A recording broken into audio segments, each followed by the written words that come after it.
Okay, welcome. Welcome, everybody. Welcome, welcome, welcome. Welcome, ladies and gentlemen. Welcome, welcome, welcome. All right, as you're coming in, please let me know where you're connecting from so we can throw away salutes to you guys. Let me take this thing off. It's blocking my view. All right, Bolaji Olaleye on Facebook. Oh no, on YouTube, sorry. How you guys doing? From Abuja, how are you?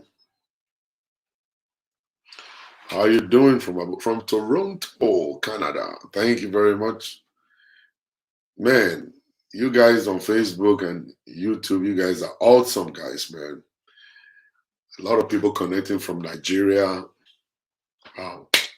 Nero Oni, how you doing? From Ondo State. Houston, Texas, how you doing? What's going on? Okay. From Canada, a lot of people are connecting from Canada also. Ruth from Ife, Osun State, how are you? All right. Baby Sola, how you doing? Ogulano, Cheon, Ogun State. From Canada, for me. All right. Chicago, all right. Guys are coming in. All right, let's jump on the program for today real quick. I want to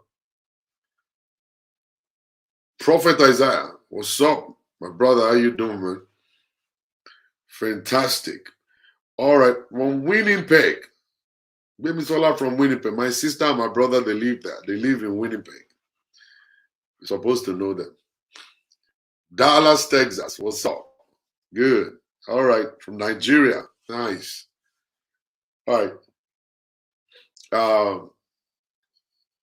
This morning when I logged into my Instagram page, I saw I came across a love letter from one young lady who said that she fell in love with me the very first day she tuned into my live broadcast.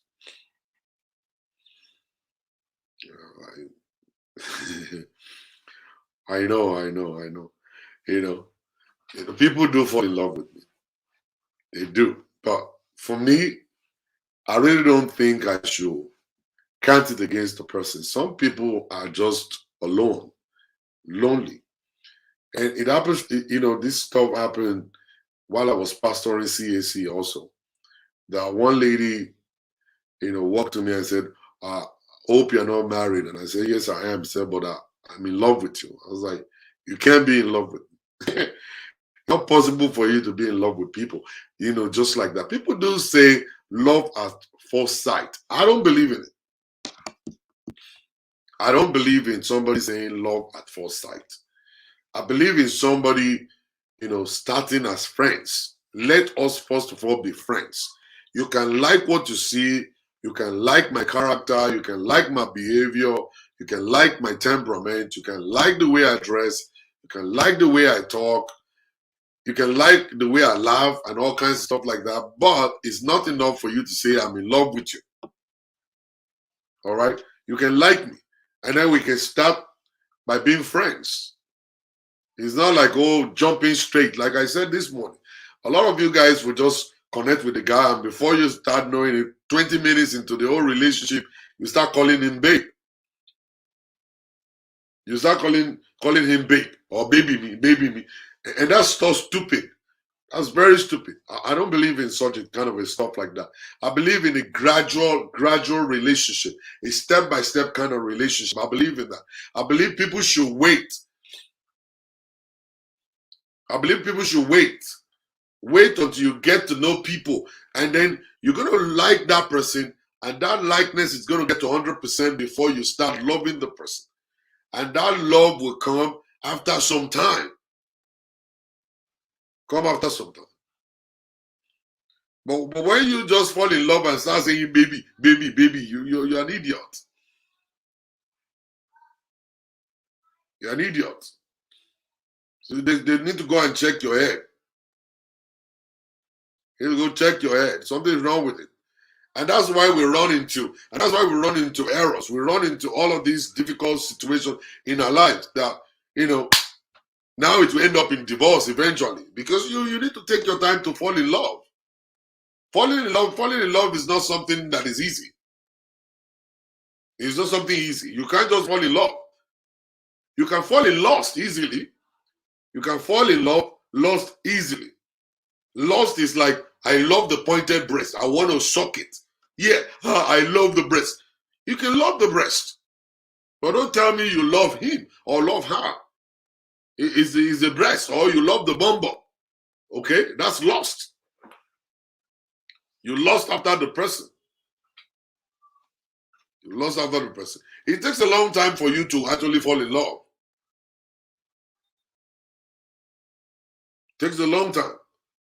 You don't just jump into it. And that's why I tell a lot of young ladies when they come to me and say, oh, he broke my heart. I'm like, he was not in your heart. The guy didn't even get to your heart before breaking the bum bum. He broke the bum bum. He didn't break your heart. Your heart is still intact. You did not allow him to get to your heart. To get to somebody's heart is far. It's a long drive. It takes a long drive to get into somebody's heart. You think you just jump into the highway and just start driving into somebody's heart just like that? You're going to come to a lot of checkpoints. Checkpoint. To get to where you're going to the heart of person, they must have checked you like 20 billion times. Checkpoint, police here, soldier here, Amoteco on the other side, they'll be checking you as you go. But you didn't allow him to get to your heart. You only open your bum bum to him. He broke the bum bum. It's easy to break bum bum. Very easy. You don't need 200 days journey. It's only 30 seconds journey. You break bum bum. It's easy. Easily. Easily.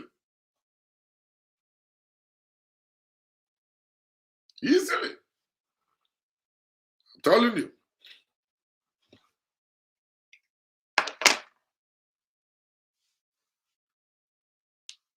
Easily.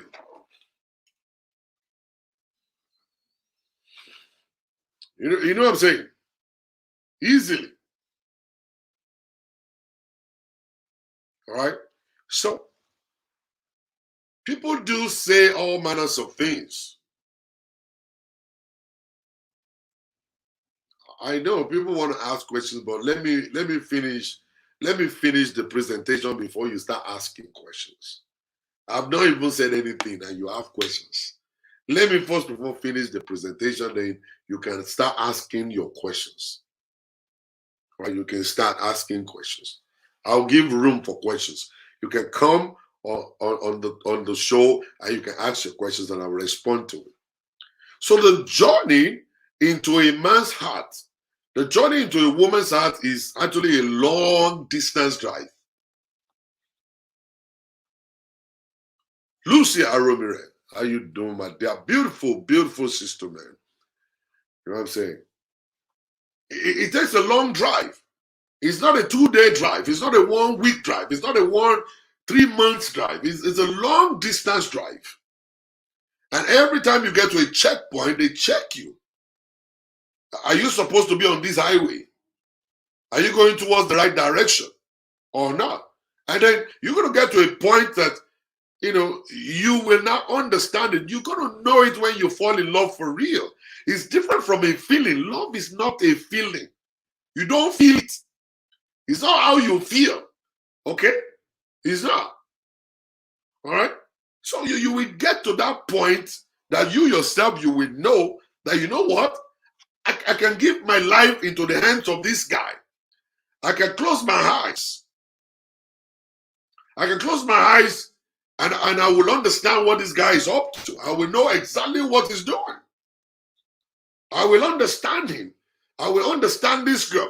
I'm not just going to be looking at breast and vagina and penis. All right? All those things. You don't need a long drive to get to, to break the bum bum. It's a very short drive, like 30 seconds you're done. Telling you. Don't let me shout too much because Mama is over there. It won't take me. It won't take me 5 minutes to drive into Bomb. I will drive into it. Bam, bam, bam. I break the whole stuff one time. Just only some sweet mouth, sweet talk.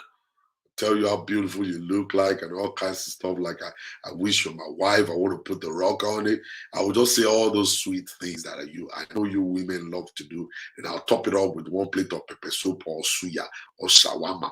And that's it. You will just be there rolling on my bed. Nonsense. Yeah. I love you. Which love are you talking about? What kind of love are you saying? You know, that's not love.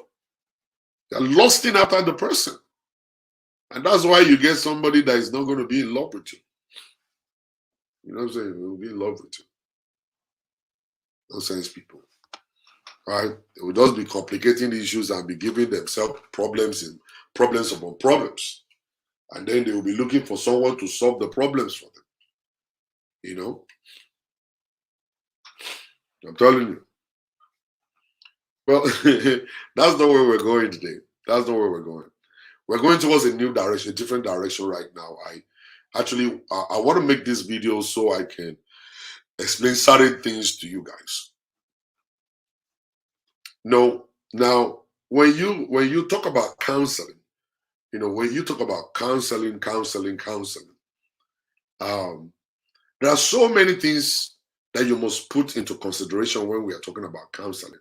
Favor Oyibo, how are you doing? Counseling. You know, counseling will not work if the two of you are not willing. It takes both of you to understand that we want to make this relationship to work.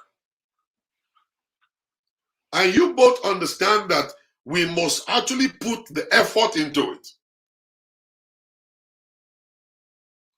Put the effort into it. If these glasses is making you to remember Baba Salah, you are not normal.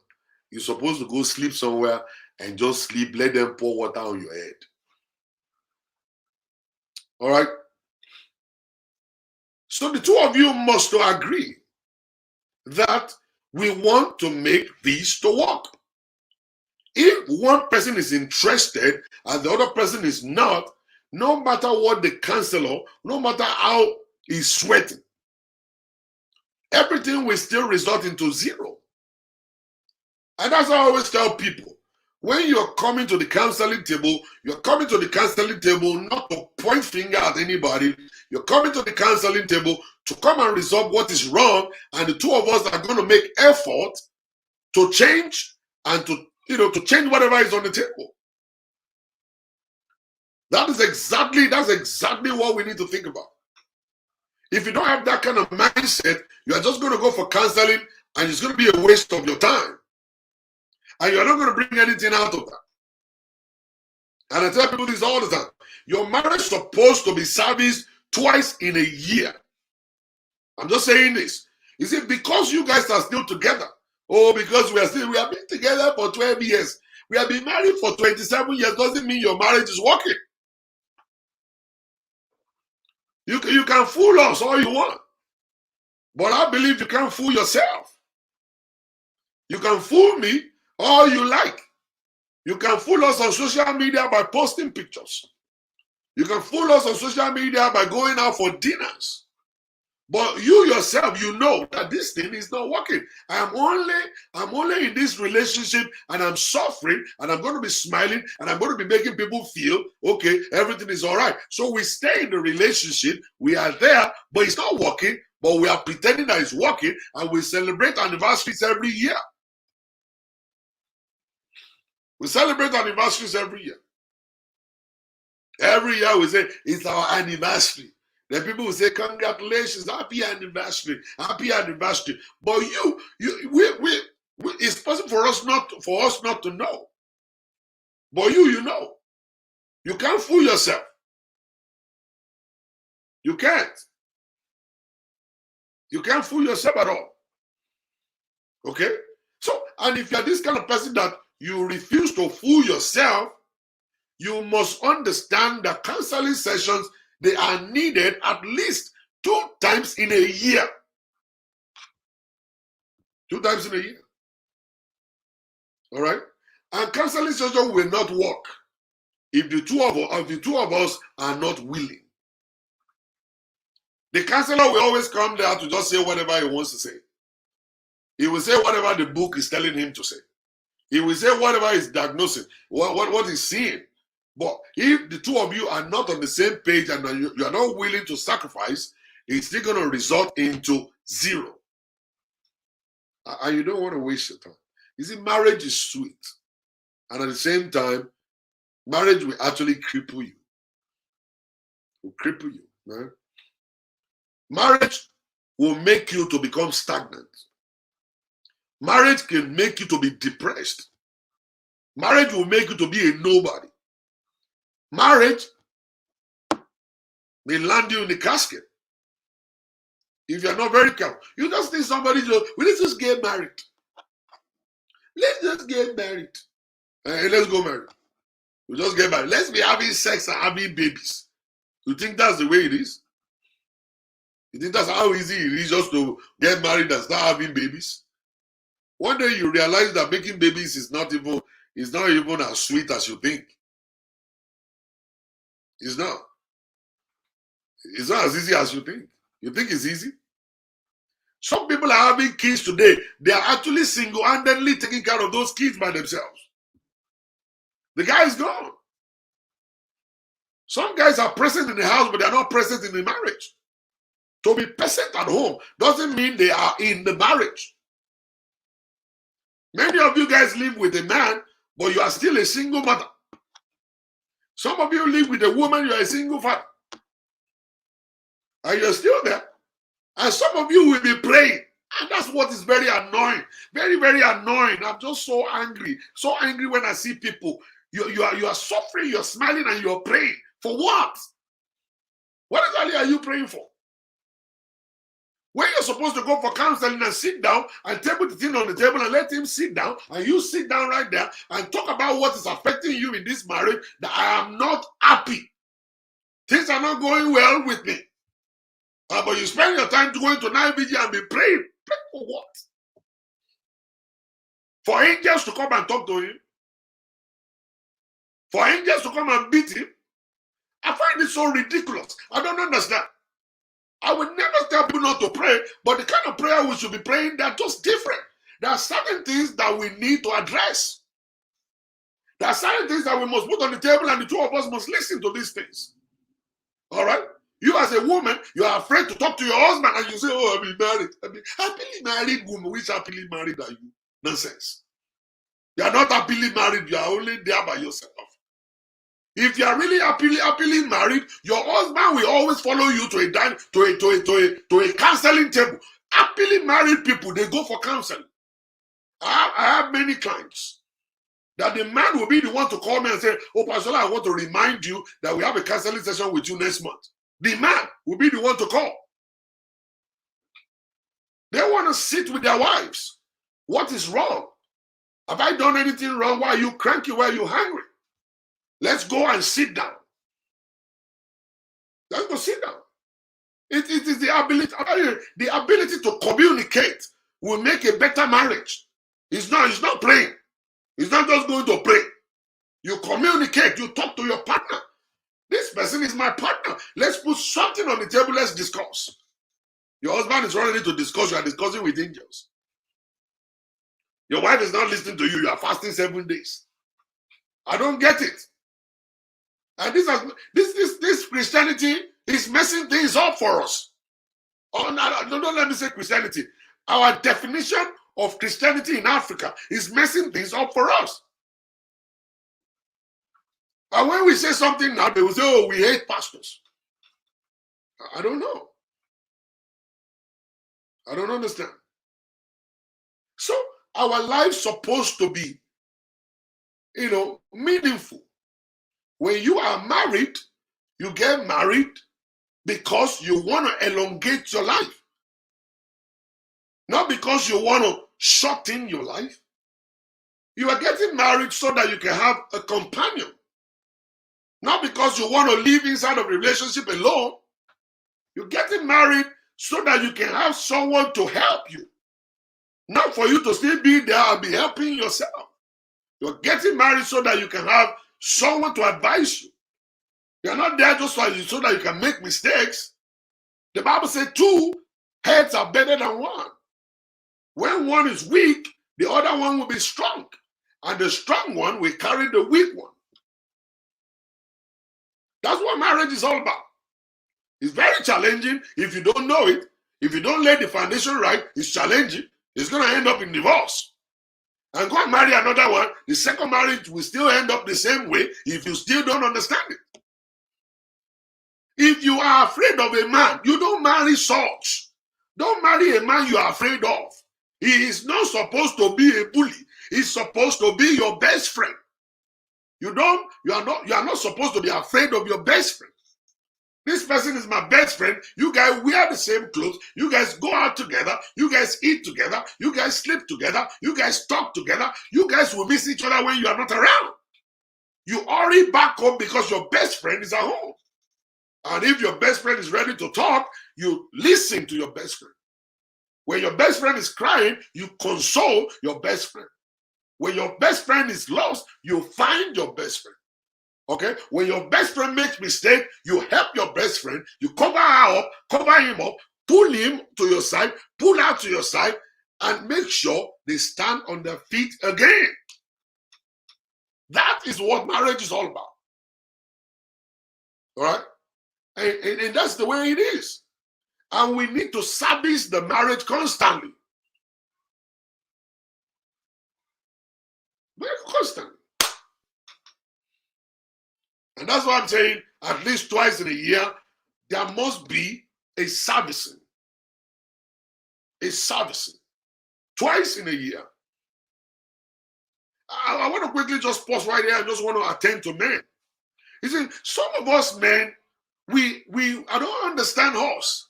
There's nobody that is a Mr. Know-How. Okay? Nobody is a Mr. Know-How. You don't know Jack. Go and find someone who knows Jack. Let them teach it to you. Okay? Let them sit you down, explain things to you, teach you how to be able to handle. See, women are different. Everybody is different. You cannot use the strategy your best friend is using in his own house, in your own house. Your wife is different. Your husband is different. We are all different people. So you need to understand and go and learn leadership. What kind of leadership style will I adopt in my home? How am I supposed to treat my wife so that she will be submissive to me? How do I treat my husband so that he will love me? All of this stuff is what we teach people when they come to the counseling table. Okay? That's the way it's supposed to be. At least twice in a year, you're supposed to take your marriage to a counselor. You know, it doesn't matter if you guys are having misunderstandings or not. It doesn't matter. But I want to tell you something. You see, when we have misunderstanding, it's just because one person is reacting. Sometimes you will not see the reaction. And inside of them, they're really tired of that marriage, but they'll keep quiet. They continue to act like everything is all right. They continue to act like everything is all right. That's how they act. And you will feel like everything is all right until one day that the bomb will explode. And every one of us will now be saying, but they were good together. What happened? How did they get to this place? How did they get to this place? You know? And you'll be wondering why, how? But they won't say nothing. But one thing I found out about men is that when they come to me, they open up and they talk. And some of them will say, I'm afraid of my wife. There's no way I could tell. I don't want to tell her this stuff. I just have to pretend like everything is all right. I would be the one to say, no, sir, we can't hide all this stuff. We're going to have to let her know. And then we call her in and I'll tell her, this is how your husband is feeling. How do you defend this? And that's when they say, oh, I didn't know. Oh, he never said anything. He has been so quiet all this time. Yes. Because it's quiet doesn't mean everything is all right. People get tired of relationship. They get tired of marriage. You're with a single person every day of your life. It's very tiring. You need strength. You need strength. Strength to be able to carry on in relationship It's not the kind of a strength that you just gather in one day. It's a constant gathering of strength. It's a constant reading of the word of God. It's a constantly praying to God for ideas, for creativity, endurance. Constantly.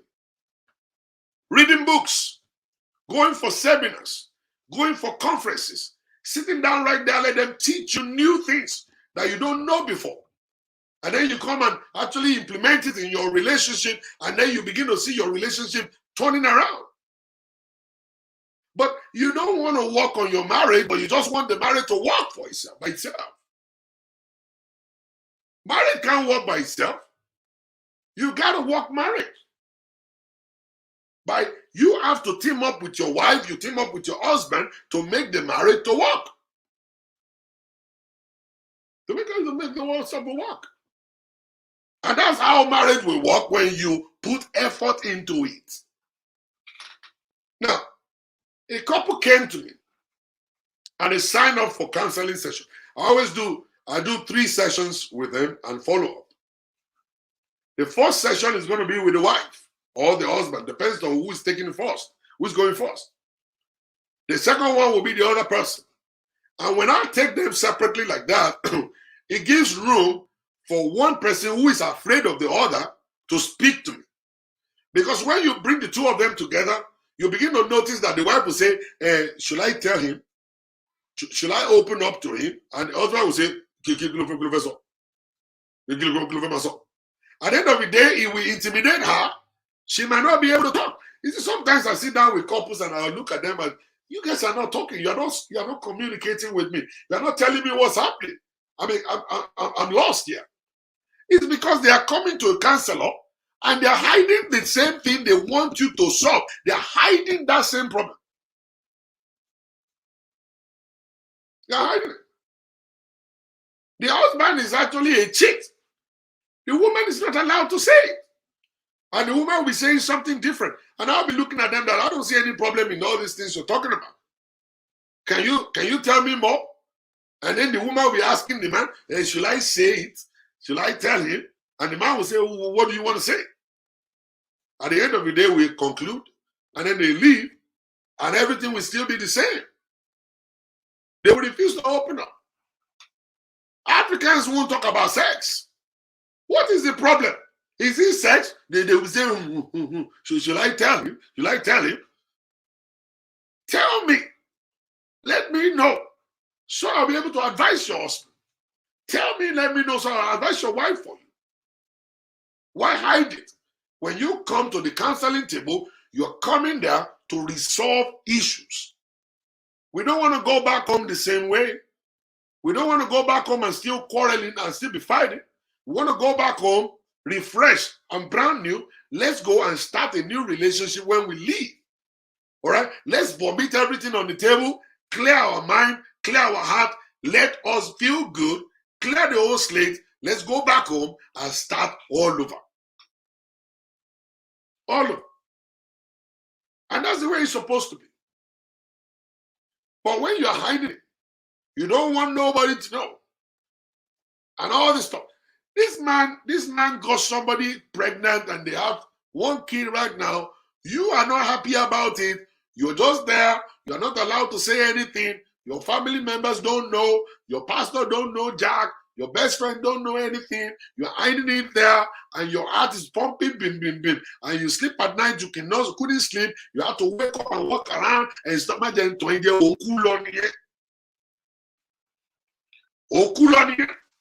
If you are not at peace with something, and this stuff is still bothering you, you are demanding answers. Why did you do this stuff? All right? How come you have done this? I am not happy. I'm still sad. It seems like there's no way I could forgive you with this. You got to say those things. And let him now help the healing process. Is he ready to help? Or is he not ready to help? Is he willing to help? Or is he not willing to help? When couples start hiding things, well, that's dangerous, man. Very dangerous. No wonder you hear that somebody just died. How did he die? He slept and didn't wake up. How old is he? He's just only 42 years old. Is he high blood pressure? No. Is he cancer? No. He just went to sleep and didn't wake up. Somebody killed him. And you don't understand. When a woman gets to a point in their life and they're very desperate about something, and you are depriving them of a lot of things in their lives, they can cross that line. They will cross the line and just use pillow to block your nostril. You won't be able to breathe, you just die. And they will be the one crying in the morning that we slept together and he didn't wake up. You're gone. You're dead. Finally gone. Sometimes we men, we always believe that we have power. You don't have jack. You don't have any power at all. You're zero. You don't know. When you're busy snoring, the women, they have power over you. They wake up in the middle of the night when you are sleeping. You don't know. I've been telling you guys this is long time. Long time. Long time. So what happened was that I counseled this couple. The wife spoke with me. And she said, Dr. Shola, I think I need you in my life, sir. And I know my husband will not be willing to come for counseling. And this thing is eating me up like cancer. Eating me up like cancer. And stuff like that. And I said, Madam, let's take it easy. Let's sign up for counseling. Let me listen to your part of the story. I will call your husband up myself and I will make sure I bring him to the counseling table myself. You know? And she spoke with me. She spoke with me. As she opened up, she told me everything. She said, Pastor Sola, I am no longer afraid. I used to be afraid until I listened to one of your videos that 2 things will take a man away from you. Number 1 is divorce. The man will end up divorcing you and walk away. And number 2 is death. And then you end up being alone eventually. He said, let me just open up. And if he decides to walk away, that's fine. Okay? Then I know that I've done my best. And maybe my best isn't good enough. But I'm going to live with it. And I'm going to be happy that I did this. I said, good job, madam. There are some of you, you are suffering in your husband's house. The man is dealing with you, beating you, you are not happy. And you come over here and be posting stupid pictures on social media and be coming to church actually fooling us and telling us, I'm happily married my food. The day when you become depressed, and then people will start coming to greet you at the hospital, that day, if you refuse to hurry up and do something about your marriage, and you don't understand, it's only one line you cross. You cross that line, you cannot come back. When you cross that one line, you can't come back. When you live in the kind of a marriage that is frustrated, you are being frustrated inside of the marriage. It's a gradual process. You enter into depression. And when you enter into depression, I'm telling you, you can cross that line and you're gone. You're gone totally. You will think you're fooling us now. You are not. We don't care. You think we care. Every one of us, we are dealing with our own. We are all dealing with our own. You are the one that is fooling us. Do you think we are impressed by you fooling us? Go and tell us you're happily married 20 times. Do you think we care? We have our own problem too. We are nursing our own problems. Every day we are nursing it. If you care to know, you think we bother about you? We don't care. If you like, tell us you're happily married. That's your own cup of tea. That's your cup of tea. If you can continue to fool us, that's your cup of tea. It's nobody's. You will cross that line one day and may not be able to return. And that's the day you remember this video here. You will remember this video on that day when you cross that line. And then when they look at your bag, they will see almost about 15 to 20 pills that you'll be taking every day just to beat depression.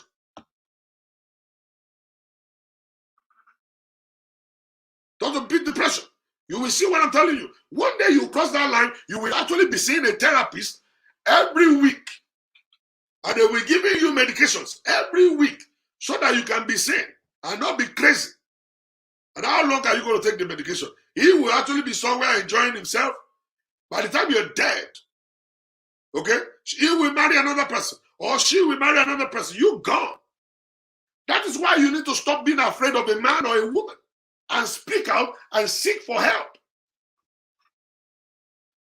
And seek help. So the woman opened up to me and she told me everything. And I said, madam, you don't have to worry yourself. Don't kill yourself at all. There are so many different ways to approach this. And she said, why? I said, how? I said, well, you give me his phone number, I'll call him up myself. And she gave it to me. You know, some women will come to me and I'll tell them, give me your husband's phone number. Obadogu. Yes, sir. I don't want you to call him. He will insult you. I don't want you to call him. He might file for divorce. I said, let him file for divorce. Huh? He's not your husband before. If any man didn't want to listen to counseling, then he's not your husband. If you want to fight for divorce, you are not losing anything. You're not going to miss nothing. You won't miss anything. You're going to be out of a relationship and you can be able to live your life. You know, I told one lady to walk away. The lady walked away from that marriage, and the daughter called me and said, thank you, sir. This daughter I'm talking to you about, she's just 18 years old, going 19. She called me. He said, hello, Dr. Shola. I said, thank you very much for speaking the truth to my mother. Thank you, sir, for speaking the truth to my mother. The daughter told me that.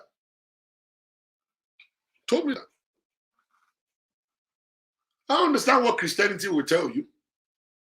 I'm a Christian too, I'm a pastor. The Christians will tell you, oh, God hates divorce. Of course. Ask them, do you think God loves someone to die? You love someone to die in marriage? Ask them that. Will God just be looking at you and be a mumu and be killed? Killed inside marriage? Ask them that. Ask those people that question. Before we start breaking all scriptures down to show you that divorce is actually biblical. It's a lifesaver. Divorce is a lifesaver. I'm telling you, you will be crippled. You'll become nothing. You wake up one day, you'll be 70 and you won't achieve nothing. Because every day of your life, you spend your night crying. You spend your days crying. You're going in from one therapy session to another. You're seeing a psychiatric doctor. And you're taking medication all the time. At the end of the day, you'll be nothing. You'll be nobody in your life. I'm not lying to you. Go and look at Christians. All the churches where they preach, God hate divorce. All of them are divorced now. All of them. They're all divorced right now. Go and check it out. You think I'm lying? I started talking about this thing very, very long time ago. Way back, I've been talking about it. People don't believe me. They thought I was crazy. But I was watching. I was watching people.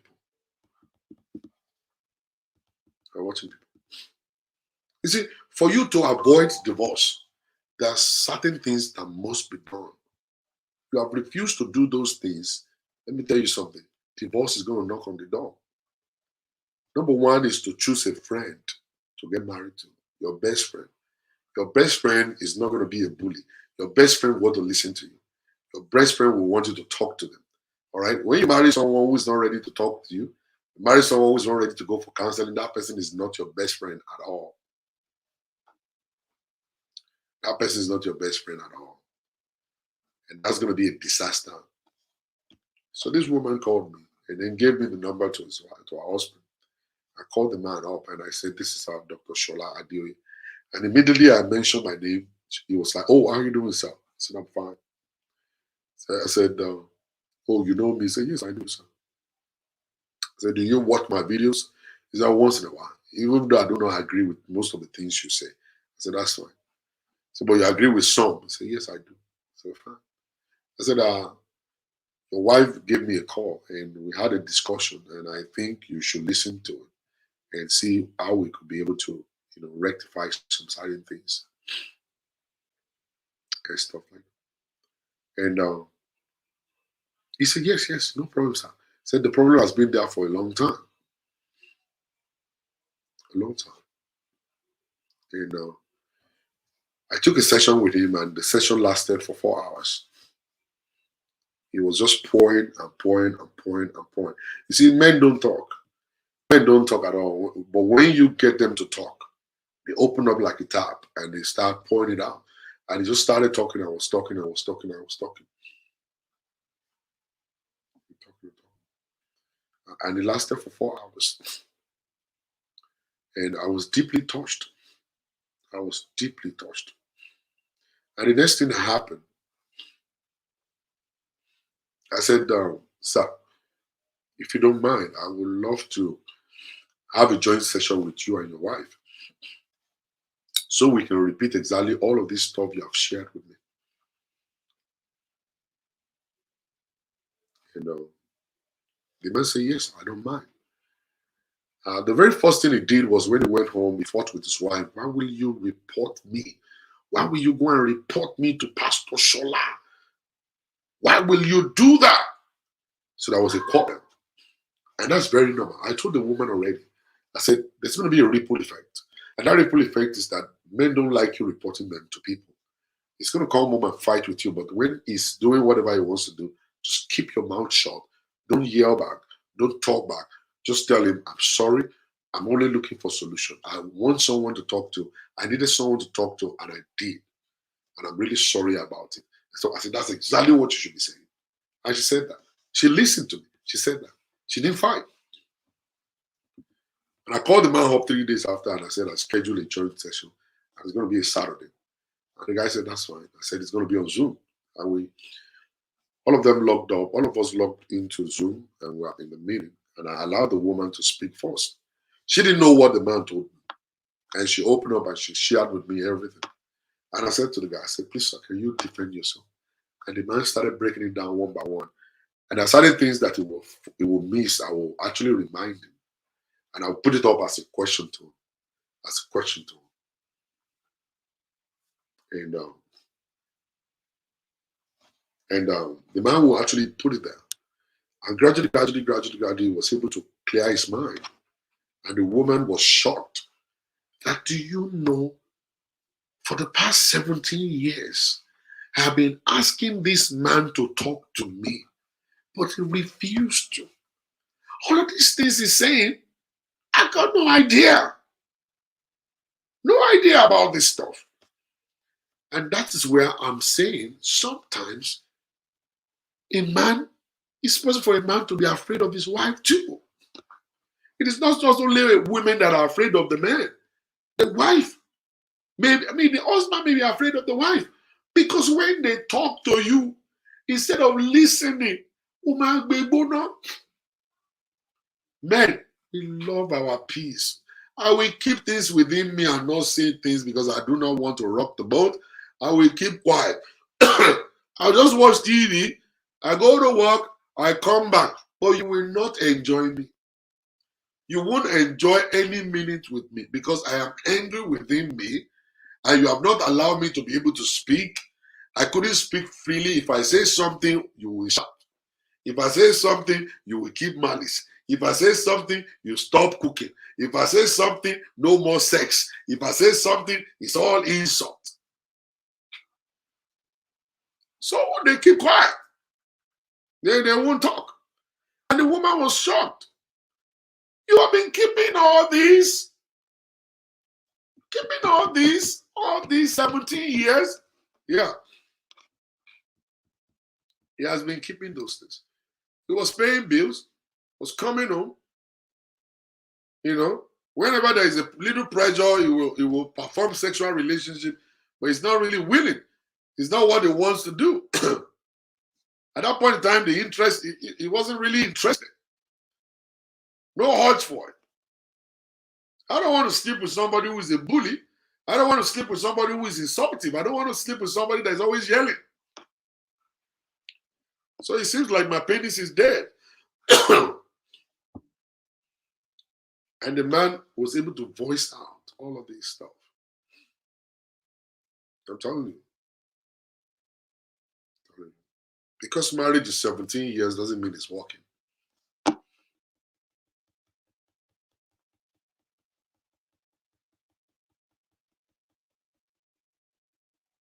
I'm telling you. Because marriage is 17 years old, doesn't mean it's working. You might be fooling yourself that you are happily married, but you're not. No, you're not. If you have not gone to the counseling table to table your case, you're not. You're not. Marriage is not, you're not happily married. No, you're not. So the man opened up and he threw everything on the table, and the woman said, "You know something, sir? You just saved my life, and you just saved this marriage." And I said, "Madam, what are you willing to do?" The husband just voiced out everything. He said, "Pastor, I am willing to do anything, anything you want me to do." And I told the man, "Thank you very much for coming on to this counseling. I really appreciate you, sir. I would love to talk to your wife alone by herself." And the man said, "Thank you, sir. Yeah, I'm going to be on my way home right now." And I spoke to the woman. I counseled the woman for another 1 hour. And that woman said, and this is where I'm getting to. It takes two. If the husband is willing and the wife is not willing, or if the wife is willing and the husband is not willing, the counseling session is still going to be zero. But this time around, the man has been nursing these things. He has been looking for opportunity to voice it out. But he got that opportunity on that day. He was able to voice out those things. And the woman, instead of her getting angry, instead of her saying, what is done? There's no marriage in this thing. Oh, you are keeping this thing. All of this, pioneer, ole panion, ole pami. And this is the way you women be looking at me. It's not drama. I'm not acting. I'm just actually doing what you guys normally do. This is what you guys do. You know, you say, pioneer, walk me. People say, to hide their me, you're hiding this thing. You can kill me, only pami, marriage, there's no marriage again.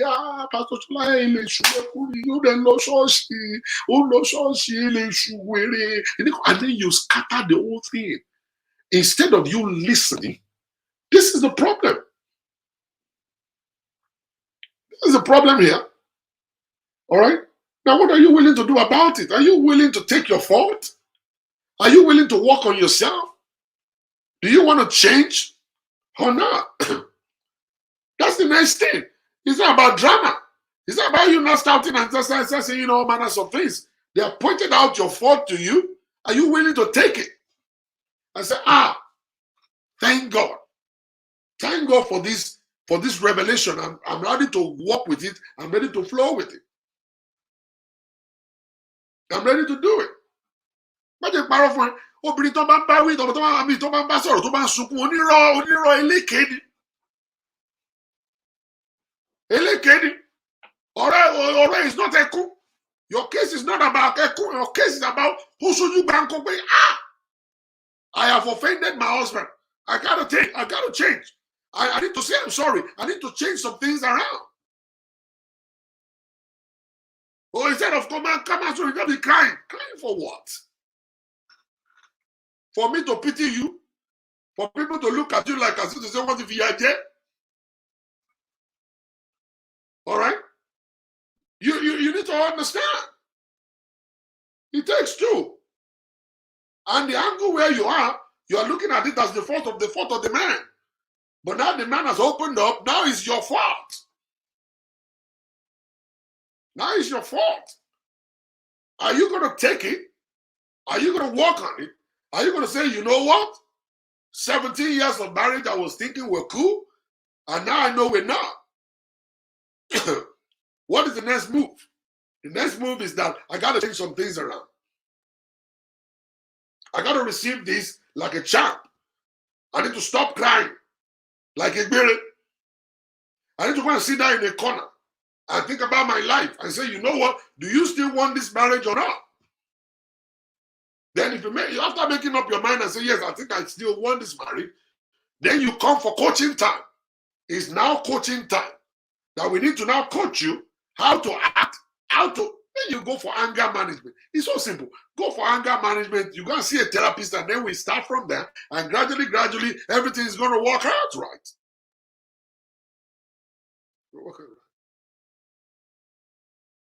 But what the woman did was so shocking. She waited another 1 hour and she told me, "You saved my life. I didn't know all this stuff. I didn't know all this stuff before." And I said, "Madam, are you willing to do something?" And she said, "Yes." I said, "Let us start from your dressing. Let's start from the hygiene. Let us start with your English. And let us start with your friends. And let us start by talking about you going back to school. And let us start right now. And let's see how we're going to be able to improve." After the counseling session, the woman decided to go and register herself in a fashion uh, house. And she will go there to, they will show her combinations. This, you can wear this with this color goes with this, and all kinds of stuff. And she was there for almost about 3 months. 3 months just going to learn how to dress, how to look good, and everything. And after she was done with that, actually during the time she was actually inside of that stuff, then we're talking about hygiene. How do you take care of yourself? Do you have a doctor that you see? He said, "No." I said, "Okay. Um, I'm going to recommend a doctor to you. Talk to that doctor, and the doctor may actually recommend another doctor to you, very close to where you are, and then you can see the person, and the odor coming out from the vagina will be taken care of." And that one was done. And she went to the gynecologist, and they did all manners of things for her, and she came back and told me how wonderful she feels right now. And then we discussed about body odor. We discussed about taking a bath. We discussed about using deodorant and using a little bit of perfume. We discussed about changing underwears and all kinds of stuff. We started from zero. It was humiliating. It wasn't something that you should be talking to an adult about. But she was willing. She was sitting down there and she was looking at me. And she was looking at me. And she listened. She was jotting points down. And then eventually, I will start talking about you going to school. Why don't you start from being a CNA? And then from CNA, you can go and do LPN. LPN, you can go and do RN. And she believed that it's going to be difficult. And I said, "Okay, maybe when you take a step, that first step may help you a little bit. And if you feel like you don't want to do that one, we can think about something different." I said, "Well, let me give it a try." And then she was registered and she went for CNA, and it was easy for her. And then the husband started calling me every time. This has been what he has been trying to do with the wife all this while. That he is not proud of her. That he couldn't even take her anywhere. Because when people ask her, "What do you do?" she doesn't have anything she will say. And when you sit next to my wife, you're going to be hearing odor coming out of her armpit and everywhere. And sleeping with my wife is actually a dangerous thing for me, because when I do, the whole room is going to be smelling and stuff. And it's difficult for him to tell her. And they married each other for 17 years, and they were thinking they were happily married. But there are certain things that in the marriage that the man doesn't like, but the man refused to talk about those things. And we talked about the cooking too. Talk about the cooking. And then the man continued to call me. And the man continued to call me and was appreciating me, was thanking me. And one day I told the man, I said, "Sir, I think you need to refund $600 to your wife." And he said, "Why?" I said, "Because she paid me $600 for that counseling session." And the man said, "I didn't know." I said, "Yes, she did. She paid for my service." And the man said, "Pastor Shula, please, you know what I want you to do?" I said, "What?" He said, "Don't tell her anything about that money or talk about the money anymore. I'm going to use that money as a birthday gift for her. I'm going to buy her something good and I'll present it to her. But let's leave the issue of money. Don't tell her that you're refunding money or whatsoever. Don't let it just be like that. I want to act like I didn't know that she paid for it." And I said to the man, I said, "You're a good man." I said, "Do it the way you like it." And stuff. And I was surprised. This man paid for a trip to Mexico for his wife. He said, "Let's go to Mexico. Let's go and have our second honeymoon." And they went and they got back, and the woman called me and said, Pastor Shola, it was awesome. Until now, I have already signed them up 2 times in a year. They're going to be seeing me 2 times a year. Just to be able to pour out the minds, tell me the progress, tell me how it's going, and let's follow it up. Many of you women out there, many of the men out there, there's nothing counseling is going to do for you than just to help you and to make your life easy. That's all. Counseling is going to actually help you. It's going to help you to speak out. It's going to help you to get direction. Yes, they have kids. They have one kid, one child, a boy. A boy. It's possible for them to be watching right now. But I took permission anyway to share this. You know what I'm saying? Some men will not be able to tell their wives something smelling. Some wives will not be able to tell their husbands something smelling. They might not be able to do that. They'll keep it. They'll start avoiding it. Start avoiding it. But it's going to save your life. It's going to save your marriage. The woman is not she's not a bad woman. She's a good wife, a good mother. It's just there's something about her that the husband doesn't like. And we got to talk about those things. And we talk about them. My message to you tonight. What are you willing to do about your home? What are you willing to do about your marriage? People are running crazy. The kind of marriage that's supposed to elongate your life is cutting the life of people short. The marriage that's supposed to provide a companion for you is actually providing enemy for your life. What are you willing to do about it? What are you willing to do about it? What do you want to do? Do you want to fix it by speaking out? Or do you want to continue to do like Nigerians would do by praying and suffering and smiling? What are you willing to do? That's my question to you today. And I want you guys to go home now and think about your life. You can fool us. Or you think we are impressed? No. We're not. We're not impressed. Do you think we care that you're saying you are happily married? We're not. We don't care. You can be happily married to yourself. You are the one who is feeling the heat, not us.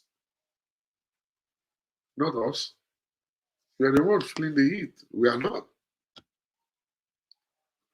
We're not feeling the heat. We're not the one that the man is slapping. We're not the one that the woman is actually cursing and, we're not. It's not us. It's you. You are the one sharing picture of a fake relationship on social media. We're going to go there and like it and say congratulations, but we're not the one that is affected. We're not the one crying at night. No, we're not. No, we're not. You're the one that is crying, not us. Go and sleep over this. Sit down, think about it. What are you willing to do? Now you have listened to it. Go and sit down and think. When you're doing counseling, then we pray along. When you're doing therapy, then we pray along. That's how it is.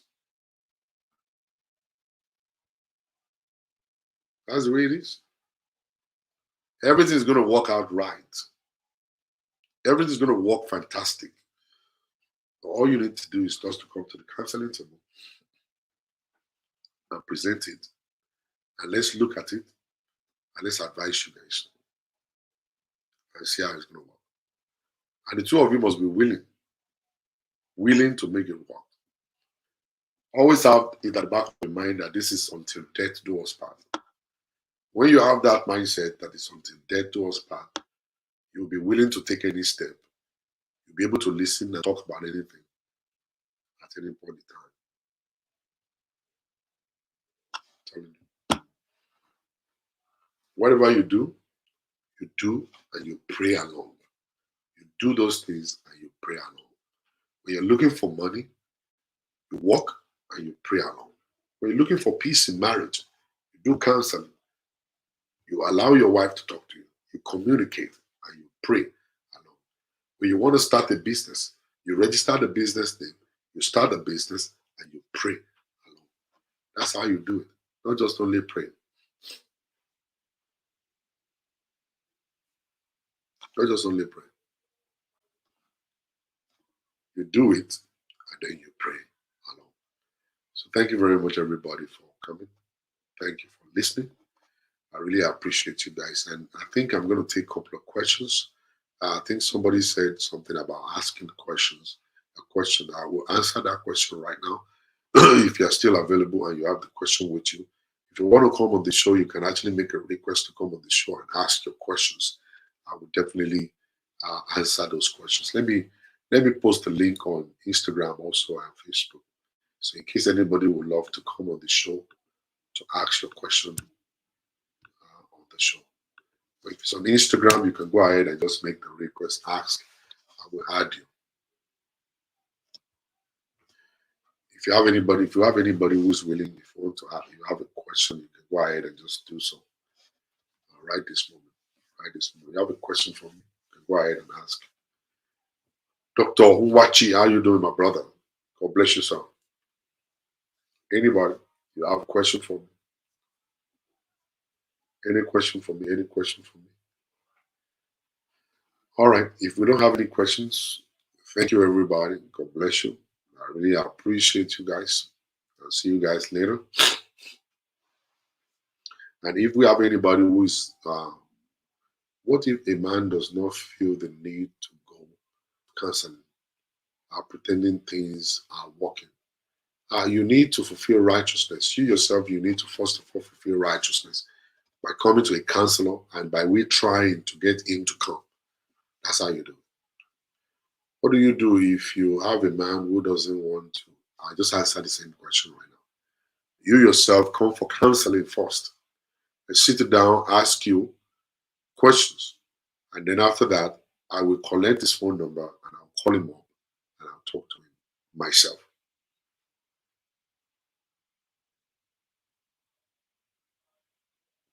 To myself.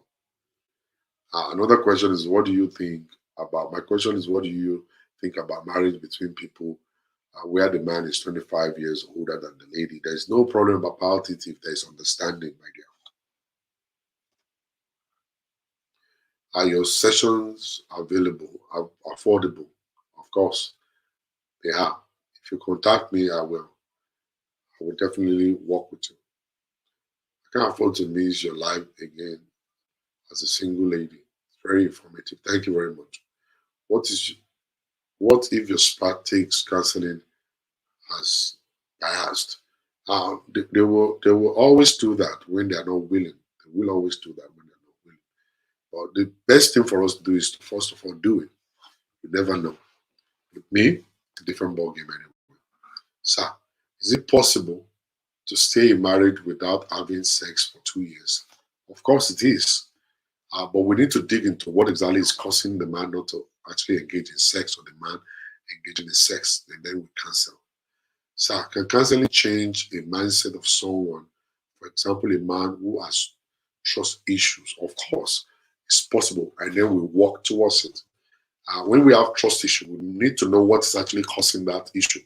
If it's a matter of that person must have cheated before or lied before, then we have to work on this stuff. We start a 3-week, 3-month process, and we keep on working with them gradually. And then the woman or the man must actually work so hard to be able to, allow the other person to gain the trust again. Simple. It's very, very easy to do. What if the husband thinks he knows everything and won't listen to anyone? Of course, it happens like that. Men do think like that. So when you get to that point, you sign up for counseling. We call them up, we talk to them, and the way our manner we talk to them, they always want to listen. How do you handle a man that is too denomi- that is too denomination centric? As in, like, is actually connected to a denomination. Or what do you mean? Can you please break that down for me, please? Break it down for me. What if you are in a relationship and the guy said you are friend? Does it mean the man is not in relationship with you? I'm not sure what you mean by that. But guys, thank you very much. I'll see you guys later. God bless you. Have a beautiful day. I gotta go now. I gotta go. I gotta go. I gotta.